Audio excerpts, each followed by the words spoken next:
오늘 하나님께서 우리에게 주신 말씀은 열왕기상 12장 1절부터 15절입니다. 지금 주보하고 조금 차이가 있는데요. 12장이 되겠습니다. 그럼 봉독하겠습니다. 르호보암이 세겜으로 갔으니 이는 온 이스라엘이 그를 왕으로 삼고자 하여 세겜에 이르렀음이더라. 느밧의 아들 여로보암이 전에 솔로몬 왕의 얼굴을 피하여 애굽으로 도망하여 있었더니 이제 그 소문을 듣고 여전히 애굽에 있는 중에 무리가 사람을 보내 그를 불렀더라. 여로보암과 이스라엘은 온 회중이 와서 르호보암에게 말하여 이르되 왕의 아버지가 우리의 명예를 무겁게 하였으나 왕은 이제 왕의 아버지가 우리에게 시킨 고역과 매우 무거운 명예를 가볍게 하소서. 그리하시면 우리가 왕을 섬기겠나이다. 르호보암이 대답하되 갔다가 3일 후에 다시 내게로 오라 하매 백성이 가니라. 르호보암 왕이 그의 아버지 솔로몬의 생전에 그 앞에 모셨던 노인들과 의논하여 이르되 너희는 어떻게 충고하여 이 백성에게 대답하게 하겠느냐. 대답하여 이르되 왕이 만일 오늘 이 백성을 섬기는 자가 되어 그들을 섬기고 좋은 말로 대답하여 이르시면 그들이 영원히 왕의 종이 되리이다 하나 왕이 노인들이 자문하는 것을 버리고 자기 앞에 모셔 있는 자기와 함께 자라난 어린 사람들과 의논하여 이르되 너희는 어떻게 자문하여 이 백성에게 대답하게 하겠느냐. 백성이 내게 말하기를 왕의 아버지가 우리에게 매우 명예를 가볍게 하라 하였느니라.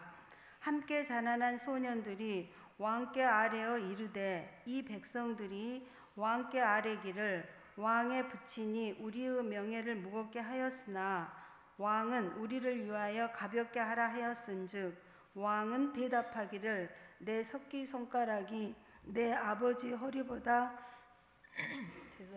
굵으니 내 아버지께서 너희에게 무거운 명예를 매게 하였으나 이제 나는 너희의 멍에를 더욱 무겁게 할지라. 내 아버지는 채찍으로 너희를 징계하였으나 나는 정갈 채찍으로 너희를 징계하리라 하소서. 3일 만에 여로보암과 모든 백성이 르호보암에게 나왔으니 이는 왕이 명령하여 이르기를 3일 만에 내게로 다시 오라 하였음이라. 왕이 포악한 말로 백성에게 대답할세 노인의 자문을 버리고 어린 사람들의 자문을 따라 그들에게 말하여 이르되 내 아버지는 너희의 멍에를 무겁게 하였으나 나는 너희의 멍에를 더욱 무겁게 할지라. 내 아버지는 채찍으로 너희를 징계하였으나 나는 정갈 채찍으로 너희를 징치하리라 하니라. 왕이 이같이 백성의 말을 듣지 아니하였으니 이 일은 여호와께서 말미암아 난 것이라. 여호와께서 전에 실로 사람 아히야로 느밧의 아들 여로보암에게 하신 말씀을 이루게 하심이더라. 하나님께서 이 말씀을 통해 우리에게 은혜 주시기를 원합니다.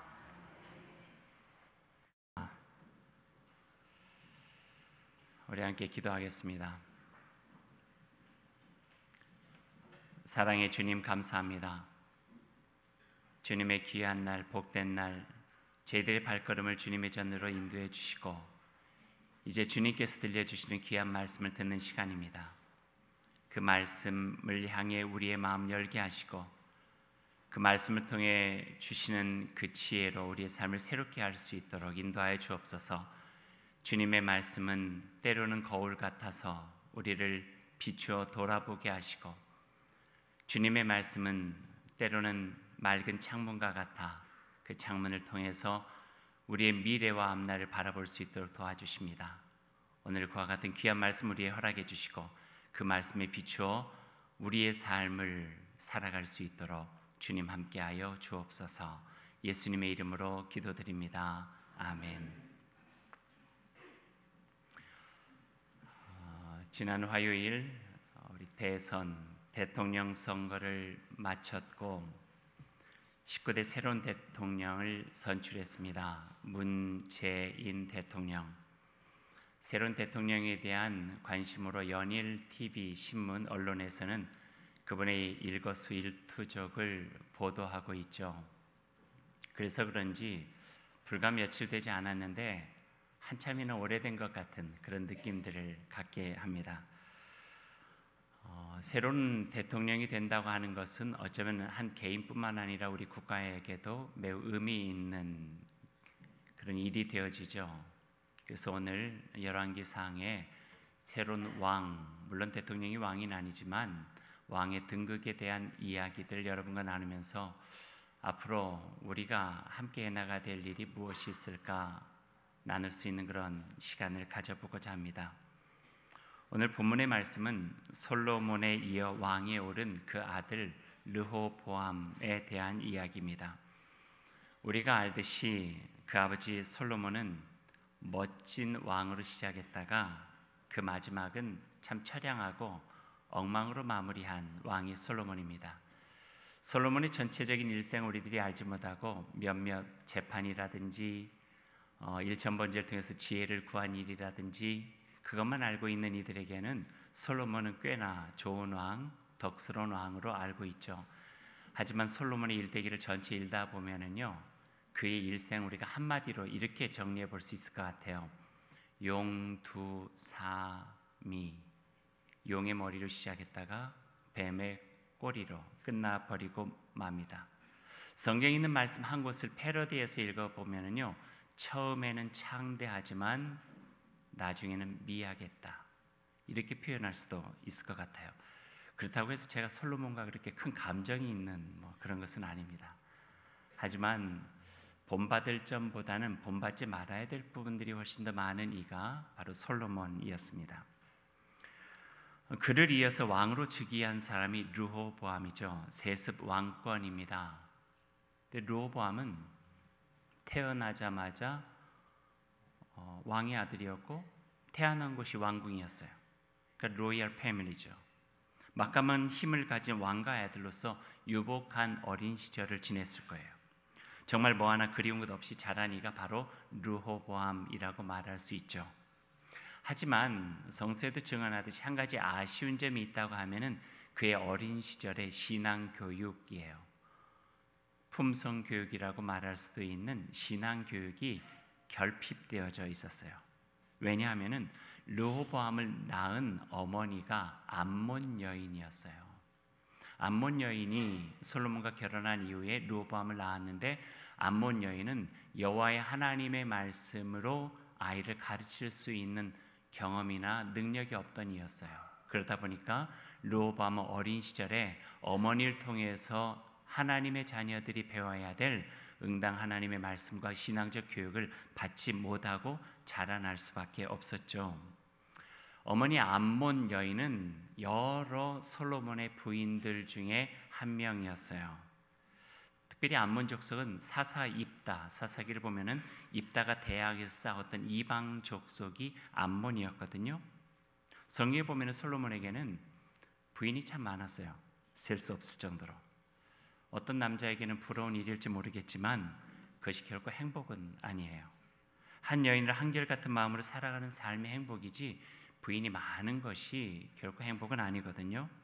어쩌면 솔로몬 왕의 몰락은 이 많은 여인들 때문이었겠다라고 생각해요. 근데 이것을 맞다라고 증명해 주는 성경 말씀이 11장 1절과 3절의 말씀에 있어요. 제가 한번 읽어드릴게요. 솔로몬 왕이 바로의 딸 외에 이방의 많은 여인을 사랑하였으니 곧 모압과 암몬과 에돔과 시돈과 헷 여인이라. 3절은 이렇게 돼 있어요. 왕은 후궁이 700명이요 첩이 300명이라 그의 여인들이 왕의 마음을 돌아서게 하였더라. 예전에 청년들과 성경 공부한 적이 있었어요. 그 솔로몬의 이야기하면서 이 3절 읽었어요. 이 앞에 부분 읽으면서 청년들의 얼굴이 환해지더라고요. 후궁이 700명이요 첩이 300이라. 그래서 그 청년들에게 그랬죠. 그 뒤를 읽어보라고. 그 여인들이 왕의 마음을 돌아서게 하였다 그랬어요. 왕의 마음이 어떻게 돌아섰습니까? 하나님으로부터 그 마음이 돌아선 거예요. 왕의 마음이 어떻게 돌아섰어요? 하나님의 뜻과 마음을 알려고 하는 신실한 믿음으로부터 그 마음이 돌아섰어요. 어떻게 그 마음이 돌아섰어요? 이스라엘 백성들을 그 말씀으로 바르게 읽고 하나님의 나라를 세워야 되는 하나님께서 허락하신 꿈과 하나님께 주신 그 비전으로부터 마음이 돌아서게 된 거예요. 그래서 보여지는 화려한 궁전, 보여지는 화려함 속에 또는 함께 살아간 여인들 속에 그 마음을 빼앗겨버리고 하나님을 향했던 그 마음이 돌아서 버렸다. 성경 그렇게 이야기하고 있어요.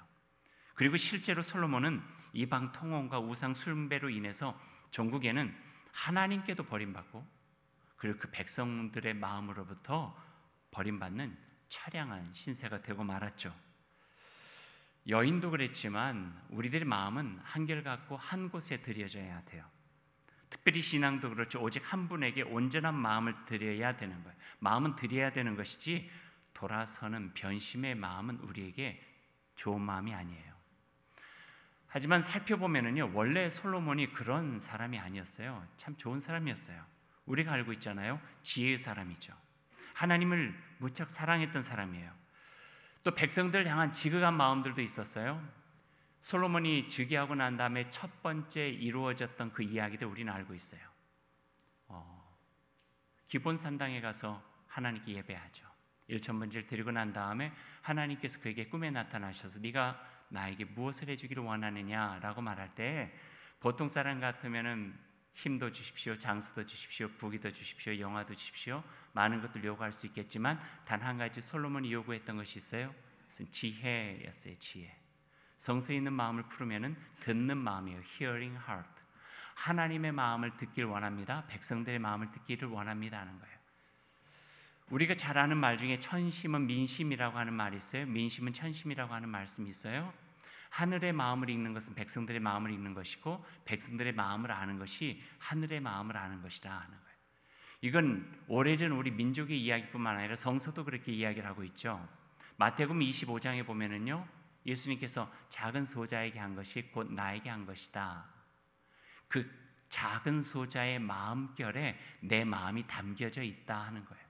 그래서 하나님의 마음은 백성들의 마음과 하나가 되어져 있기 때문에 듣는 마음이라고 하는 것은 하나님을 향하여 귀를 열고 마음을 열고 그분의 말씀을 경청하는 그런 마음과 동시에 백성들의 마음을 읽어나가는, 백성들의 음성을 듣는 마음, 이게 바로 솔로몬이 구했던 지혜예요. 지혜를 구하는 이유도 분명했어요. 하나님, 제가 이제 왕이 되어서 백성들을 섬겨야 될 텐데 왕으로서 아직 자격이 부족합니다. 그들 잘 섬기기 위해서 선과 악을 잘 구별할 수 있는 지혜도 주시고 그들의 마음을 헤아리면서 바른 하나님의 나라로 세워갈 수 있는 그 지혜를, 그 듣는 마음, 하늘에 듣는 마음, 백성의 마음에 듣는 마음을 저에게 주시기를 원합니다.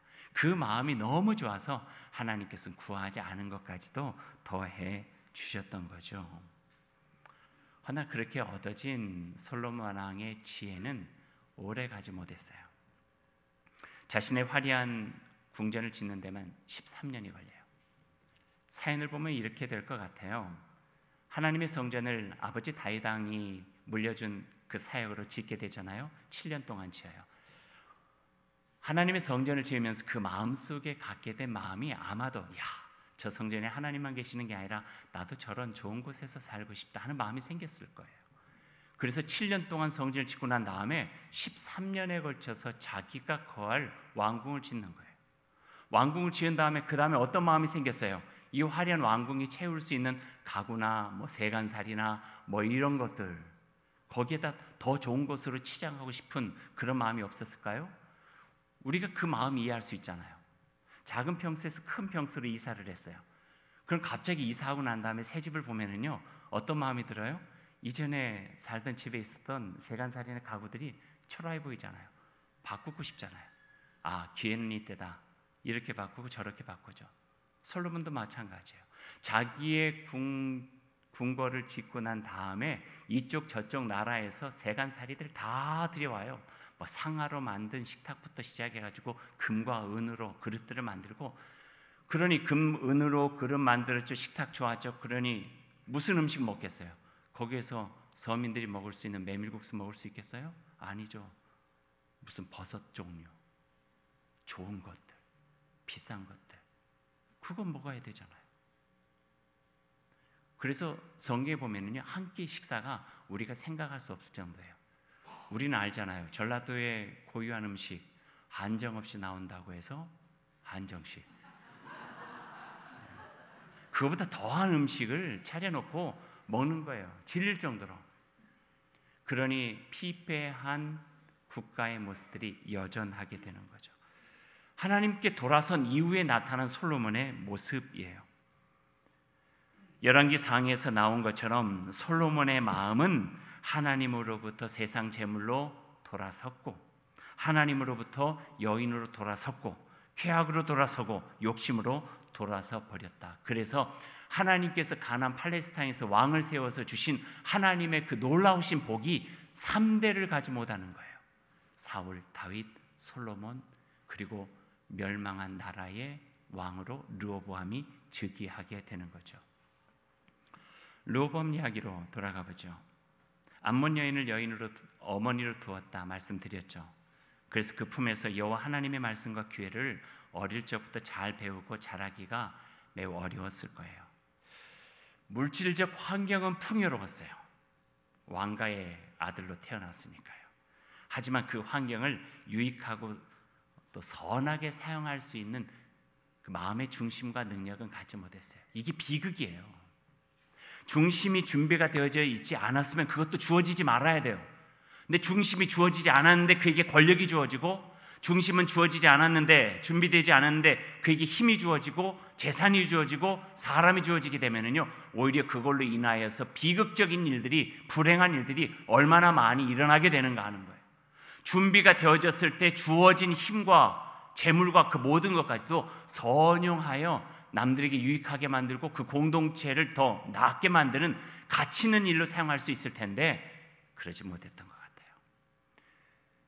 환경을 유익하게 사용하고 선하게 지켜나갈 환경, 영적 토대가 빈약하다 보니까 르호보암은 제대로 된 왕이 되지 못해요.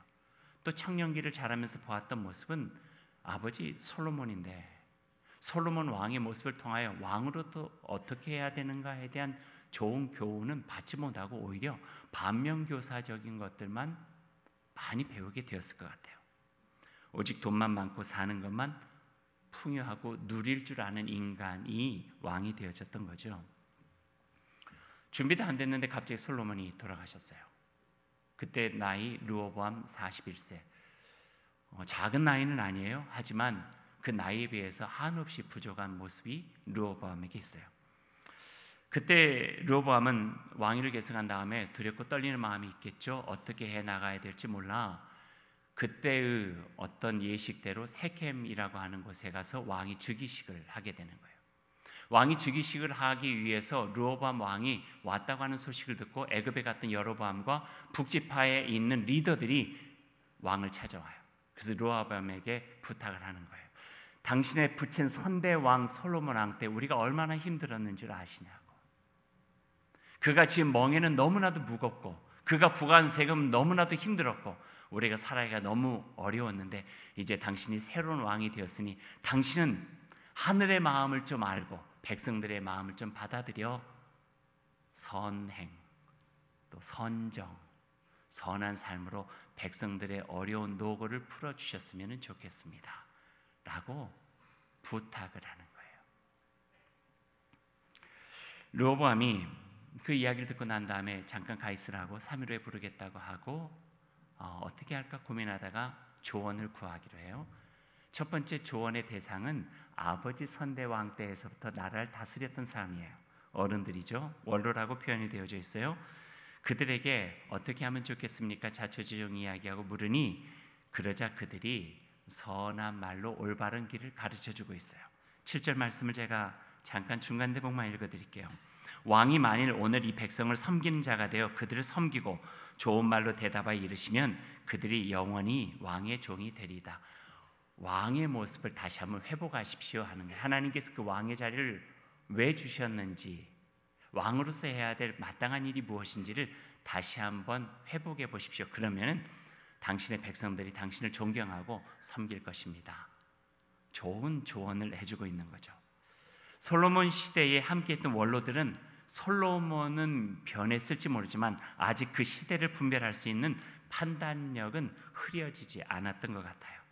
그래서 왕에게 주어진 권한은 백성을 마음대로 다루는 것이 아니라 백성을 섬기는 일이라 조언하고, 백성들이 왕을 위해 존재하는 것이 아니라 왕이 백성을 위해 존재해야 된다고 하는 것을 점잖하게 조언하고 있죠. 하지만 르호보암은 그 말이 별로 달갑지 않았어요. 왕으로서 누리고 싶은 건데 섬기라 하니까 이게 마음에 기쁘지 않았던 거예요. 그래서 르호보암이 자기와 함께 자란 또래 친구들에게 이 똑같은 조언을 다시 구하게 되는 거예요. 그는 자기와 함께 자란 벗들에게 충고를 구했어요. 그와 함께 자란 그들은 왕실 가까이에 있었던 사람일 거예요. 그러다 보니까 온갖 특권적인 삶을 누려온 르호보암과 비슷한 처지였을 것이고, 그러니 강제 노역에 시달리고 과중한 조세 부담에 허리가 휜 백성들의 처지나 마음을 알 리가 없죠. 그들에게 조언을 구한 거예요. 그러니까 그들은 이렇게 조언을 해요. 세상을 살아가는데 힘과 돈과 권력이 얼마나 유용하고 편리한지를 몸으로 체득한 자들이잖아요. 그래서 단호하게 거절해야 된다고 해요.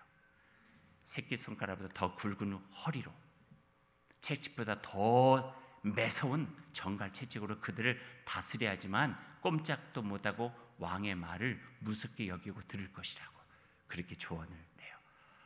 르호보암이 듣기에 달콤한 거예요. 맞아, 그거지. 그렇게 해서 힘을 과시해서 한번 제대로 보여줘야 백성이 나를 무섭게 여기고 섬길 것이지. 그리고 3일 후에 그들에게 그렇게 이야기를 하죠. 그 끝은 어땠습니까? 불행해요. 여로보암과 그 백성 지파들이 그 말을 들은 다음에 더 이상 기대할 게 없겠다, 희망이 없다 하고 돌아가서 나라를 두 쪽으로 나눠요. 북쪽 이스라엘 10지파, 남쪽 유다 2지파. 다윗이 예루살렘에다 수도를 정하면서까지 남북을 하나로 만들었는데 순간 얼마도 되지 않아서 두 조각 나버리고 마는 거예요. 그리고 그 이후에는 살벌한 남북 간의 전쟁들이 계속하게 되는데 그 요건이 오늘 여기서도 시작되는 거예요. 그 부탁에 대해서 누구의 말을 듣고 대답하고 어떤 곳에다가 귀를 열고 그 말을 듣고 결정하느냐에 따라서 나라가 두 조각이 나기도 하고 하나가 될 수도 있었다 하는 말씀이에요. 정말 아쉬운 건 이건 만약인데 르호보암에게 어머니로부터, 암몬 여인이 아니라 이스라엘의 여인으로서 신앙교육이 잘 되고 자기 자녀에게 하나님의 자녀로서의 양육을 잘 시켜서 왕으로서의 그 자리가 어떤 자리인지를 바르게 일궈주고 하나님의 백성들을 섬기는 방법이라든지 하나님을 향하여 귀를 열고 마음을 열고 그분의 음성을 듣는 법이라든지 백성들의 마음을 헤아리면서 어려운 일, 힘겨운 일, 상처와 슬픔들을 껴안고 그들을 위해서 함께 울어주고 그들의 곁에서 함께 도와줄 수 있는 그 마음을 가질 수 있도록 교육하고 그렇게 자라났다라면은 어떻게 르호보암이 대답했을까 한번 생각해 보는 거예요. 그것을 알았다면 이렇게 대답했을 것 같아요. 맞습니다. 맞고요. 그래서는 안 되죠. 우리나라가 어떤데요? 아브라함과 이삭, 야곱을 통하여서 하나님께서 베푸신 그 꿈을 가진 나라가 아니겠어요? 우리가 어떻게 애굽에서 출애굽에서 하나님의 은총 가운데서 나왔는데요. 광야에 40일을 어떻게 지냈는데요.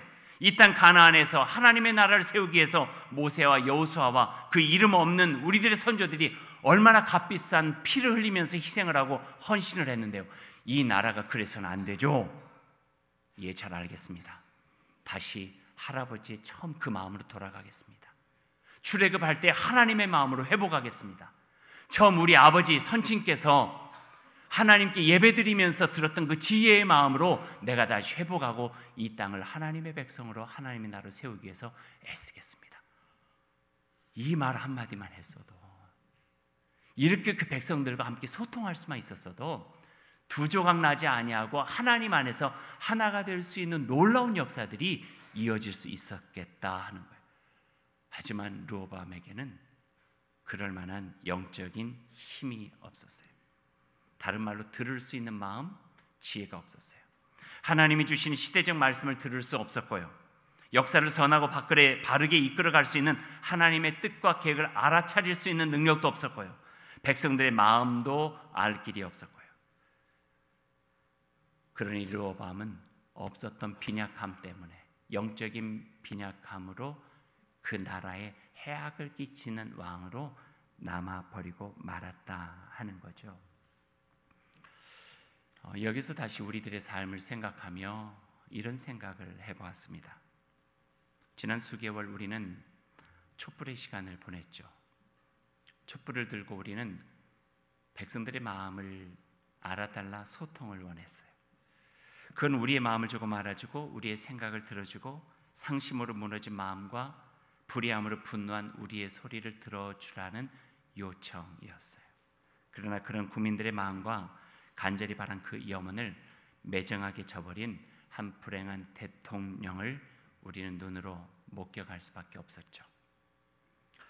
여러분 어떠셨는지 모르지만 아마 많은 우리 국민들이 그녀가 탄핵당하고 감옥에 들어갈 때 속 시원함보다는 가슴이 많이 아프고 저렸을 것 같아요. 왜냐하면 그 장면은 한 인간의 몰락을 보는 것이 아니라 우리 백성의 슬픔과 아픔, 그 아픔 속에 있었던 그 마음이었기 때문이죠. 왜 그랬을까 생각해 보니까 그냥 참 지혜가 없었다 하는 생각을 해요. 듣고자 하는 마음이라 들을 수 있는 귀가 없었던 것 같아요. 또 주변에 진정 백성과 나라를 생각하는 원로보다는 함께 기득권의 달콤함을 맛보며 살아가려고 하는 이들만 가득해 있었던 불행한 사람이었던 것 같아요. 그리고 새로운 시대가 시작되었죠. 문재인 대통령의 시대라고 말하죠. 물론 대통령 한 사람이 바뀐다고 해서 모든 것들이 해결되는 것은 아니에요. 문재인이건 안철수건, 심상정이건, 유승명이건, 홍준표건 또 다른 어떤 사람이건 다윗도 그랬듯이 솔로몬도 그랬듯이 하나의 연약한 인간이요 이런저런 실수도 하고 한계가 뚜렷한 사람일 수밖에 없죠. 하지만 중요한 건 어떤 마음을 가지고 시작하는 것은 정말 중요해요. 그리고 그 마음을 어떻게 지속적으로 유지하며 살아가는가가 더더욱 중요하기도 하고요. 하나님의 말씀을 경외하는 자가 되었으면 좋겠어요. 백성들의 마음을 알아주고 이해하는 자가 되었어요. 여기서 하나님의 마음을 경외하고 하나님의 말씀을 경청하고 듣는 자라 하는 것은 결코 교회를 다니나 다니지 않나 하는 종교적인 문제는 아니에요. 하나님의 말씀을 듣는 자는 하늘의 음성을 두려워하면서 경청하는 자예요. 백성의 마음을 존중하는 것은 자기의 욕심과 사리사욕이 아니라 자기가 있는 자리에 대한 소중함을 알고 백성들의 마음을 헤아릴 수 있는 성품을 가진 자라고 표현하는 것도 좋을 것 같아요. 그래서 진정 더 나은 가치가 존중되고 모든 이들이 함께 더불어 기쁨과 행복으로 살아가는 정의와 공평, 평화와 사랑의 나라를 지향하고 있는가가 한 국가의 지도자로서 또는 한 공동체의 리더로서 우리가 소중히 여겨야 될 덕목이라 생각이 되어집니다. 이런 마음이 없다면, 듣는 마음이 없다면, 지혜가 없다면 한 사람의 인생은 불행해지고 그 사람이 리더로 있고 그 사람이 소속된 가정과 또는 교회와 국가도 모두 상처와 아픔만이 남을 수밖에 없다고 하는 것을 오늘 이 말씀을 통해서 우리가 다시 한번 마음에 깨닫게 됩니다. 르호보암은 배우지 말아야 될 것을 배웠습니다. 정말 배워야 될 것을 배웠어야 되는데 그러다 보니까 르호보암은 그 말년이 솔로몬의 말년보다도 더 비극적이 되었어요. 하나님의 말씀을 들으려 하지도 않고 정말 들어야 할 말을 듣기보다는 듣고 싶은 말만 하는 사람을 곁에 두고 폐악과 독재의 정치를 다시 시작하게 된 르호보암은 더 어려운 민족의 미래를 이끌어갈 수밖에 없었죠.